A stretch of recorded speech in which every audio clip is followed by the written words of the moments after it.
Hai guys, it's Zafira. Maaf banget gue udah lama nggak post video. Hari ini gue akan ngejawab pertanyaan-pertanyaan kalian yang udah gue kumpulin dan pertanyaan-pertanyaan seputar iPad mini 6. BTW makasih banget buat antusiasmenya yang udah nanya-nanya di kolom komen gue. Oke, tanpa berlama-lama kita langsung aja jawab pertanyaannya ya. Oke, pertanyaan pertama, bisa buat gantiin laptop nggak kak? Menurut gue iPad mini ini gak bisa ya dibilang pengganti laptop. Pertama karena ukurannya kecil, terus abis itu secara fungsi juga banyak aplikasi-aplikasi kayak Microsoft gitu-gitu yang tampilannya itu tuh nggak sama di laptop, dan ada beberapa fitur yang emang nggak ada kalau misalnya kita buka aplikasi-aplikasi tersebut di laptop. Makanya menurut gue nggak bisa. Terus ini sekalian ngejawab kenapa iPad mini-nya nggak pakai keyboard, kan jadi nggak perlu ngetik di laptop lagi gitu. Karena ya balik lagi, karena gue nggak ada berniat memakai iPad mini ini sebagai pengganti laptop sepenuhnya. Masih banyak pekerjaan-pekerjaan yang sebenarnya jauh lebih nyaman dikerjain di laptop. Karena iPad mini kecil, ukurannya juga akan mengecil si keyboardnya, dan itu bisa ngebuat ngetiknya itu jadi kurang nyaman kalau misalnya dipakein keyboard case. Jadi gue cukup dengan keyboard touchscreen yang ada di iPad mini-nya, dan itu buat gue jujur aja itu udah cukup banget dan gak perlu pakai keyboard case. Untuk Zoom meeting, Google Meet, dan live Instagram bisa. Zoom meeting bisa, Google Meet juga bisa. Live Instagram gue belum pernah coba, tapi harusnya sih bisa aja karena Instagram bisa kebuka di iPad. Terus setelah penggunaan sekian lama, berapa free storage-nya dan apakah worth it? Oke, jadi ini gue tampilin ya free storage gue dengan keadaan file kuliah gue yang semester kemarin itu belum gue hapus, dan juga gue lagi ngedit beberapa video short di dalam iPad gue. Coba setelah pemakaian beberapa bulan gimana kak, worth it enggak?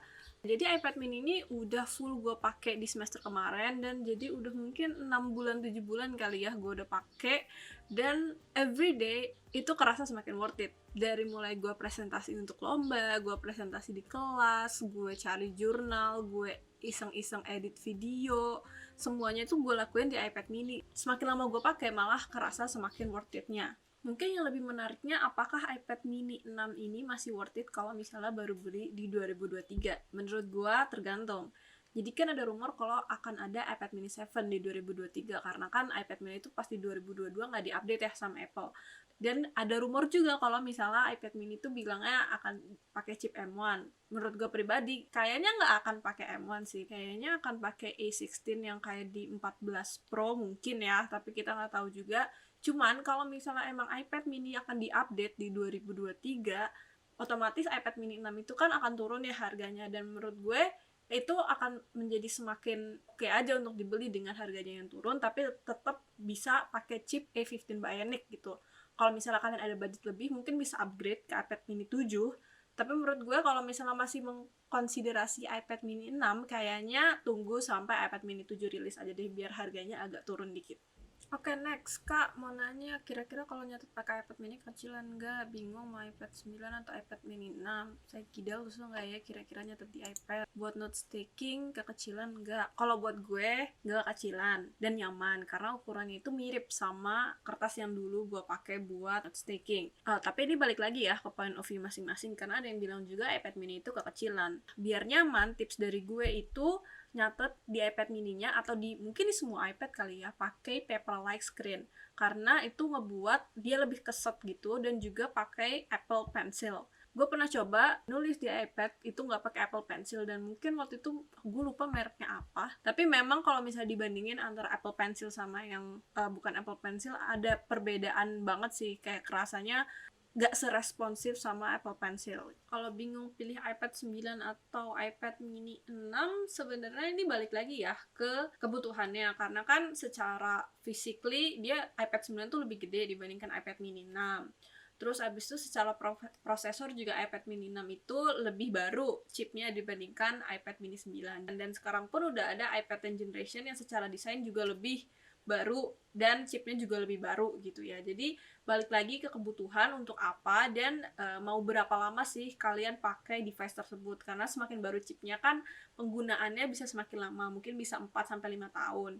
Dan kalau chipnya mungkin chip yang udah dirilis Apple agak lama, mungkin jadinya penggunaannya akan nggak terlalu lama, dan juga untuk dapat update OS iPad OS-nya itu juga akan terhambat di 2 atau sampai 3 tahun ke depan. Jadi itu mungkin bisa jadi pertimbangan kalian buat mau beli iPad yang mana. Buat baca jurnal enak nggak? Enak. Gue baru kemarin banget pakai iPad ini buat cari jurnal dan juga baca jurnal di Google Scholar, dan itu enak banget. Apalagi kalau misalnya bacanya itu sambil duduk di sofa, itu udah PW banget sih. Bisa berjam-jam gue cari-cari jurnal di situ. Gue pakai Office 365, terus gue login akun kampus, jadi emang udah ada akses buat full version dari Microsoft gitu. Terus gue juga pakai Gdocs dan juga Slides, Google Slides buat kalau misalnya kerjain tugas yang kayak kelompok gitu bareng-bareng. Oke, kita lanjut ke pertanyaan selanjutnya. Gimana kalau disambungin ke proyektor? Bisa atau enggak? Ke LCD bisa atau enggak? Ke wireless display bisa atau enggak? Jawabannya bisa. Ada 2 cara. Yang pertama pakai dongle HDMI gitu, yang ada HDMI portnya gitu. Jadi ini dongle yang gue dapetin pas gue beli laptop yang sekarang gue pakai. Itu di dalam dongle-nya udah ada HDMI kayak gini. Jadi ini tinggal kalian colok aja di iPad-nya, ujungnya kan Type-C ya. Terus habis itu tinggal kalian colok ke kabel HDMI yang nyolok ke display kalian. Atau kalau misalnya displaynya itu udah support sama Apple AirPlay, kalau nggak salah, bener nggak sih? Apple AirPlay itu bisa langsung di-connect aja. Banyak tutorial di YouTube, gue coba masukin salah satunya ke description. Atau gue biasanya pakai yang namanya MirrorMaster. Itu aplikasi third party gitu, karena TV gue yang di rumah itu belum support untuk AirPlay, ngekonekin dari iPad ke TV-nya. Tapi jujur menurut gue ini agak kurang juga sebenarnya, karena agak ada lagging gitu antara yang di iPad sama yang di displaynya. Cara setting focus mode-nya itu gimana? Oke, jadi yang pertama kalian harus ke setting dulu, terus nanti ada pilihan untuk fokus kan. Nah, akan ada 3 pilihan. Untuk defaultnya ada do not disturb, personal, sama work. Nah, ini tinggal kalian pilih aja. Misalnya kalian mau setting untuk focus mode untuk personal. Nah, nanti di situ ada pilihan. Misalnya yang pertama kan allow notification. Nah, allow notification itu maksudnya istilahnya notifikasi dari orang atau aplikasi mana aja sih yang boleh muncul atau yang boleh pop up ketika kalian ada di focus mode itu. Nah, itu kalian bisa pilih sesuai dengan keinginan kalian. Terus habis itu bisa dipilih juga apakah mau show on lock screen atau dim lock screen atau mau seperti apa notification munculnya. Terus di sini ada customize screen. Nah, customize screen itu nanti ketika kalian pilih focus mode-nya, hanya screen itu aja yang muncul atau hanya homepage yang itu aja tuh yang muncul ketika kalian pilih focus mode tersebut. Nah, ini juga bisa kalian pilih aplikasi-aplikasi di dalamnya yang mau muncul di screen itu apa aja. Terus kemudian ada schedule. Kalian mau fokus mode itu tuh diterapinnya tuh kapan? Nah, kalau gue pribadi gak pernah sih ngeset schedule, jadi langsung aja misalnya buka iPad buat misalnya mau baca jurnal, ya udah langsung aja fokus mode-nya untuk work. Nah, work itu kalau buat gue pribadi untuk belajar atau misalnya lagi ada kerjaan lain. Nah, ini di setting aja sesuai dengan keinginan kalian. Nanti ketika kalian udah save settingan fokusnya itu, kalian bisa akses di sebelah kanan atas, kalian swipe down. Nah, di situ ada pilihan fokusnya, tinggal kalian klik tahan, terus tinggal kalian pilih mau ngejalanin fokus yang mana. Oke, kita lanjut aja ya. Kalau masalah integrasi sebenarnya gak ada ya, karena kan sekarang udah ada Google Drive, udah ada OneDrive yang itu udah cross device, cross operating OS juga kan, jadi itu ngemudahin semuanya lah istilahnya. Dan asalkan ada internet ya itu gampang-gampang aja. Saat ini Apple device aku ada di HP sama di iPad. Dan kalau dibandingin pas dulu HP ku pakai Android, sebenarnya nggak terlalu beda jauh sih. Aku tetap pakai OneDrive, aku tetap pakai G Drive untuk nge-sync file sama yang di laptop. Terus ya istilahnya mungkin Apple ekosistemnya belum kerasa banget ya. Paling yang kerasa banget itu beberapa fitur sih, kayak misalnya AirDrop gitu kan. Kayak misalnya kalau misalnya sesama pengguna HP dari Apple itu bisa AirDrop. Terus yang terakhir, kenapa nggak pakai MacBook juga kak? Kenapa masih pakai Windows juga? Kayak jadi laptop ini aku beli di 2020.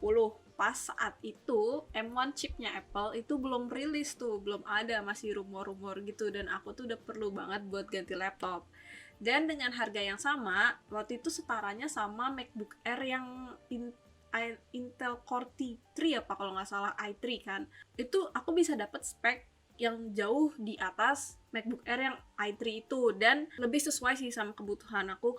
Kayak misalnya touchscreen, terus abis itu udah pakai AMD Ryzen 5, terus abis itu laptopnya juga fleksibel gitu kan.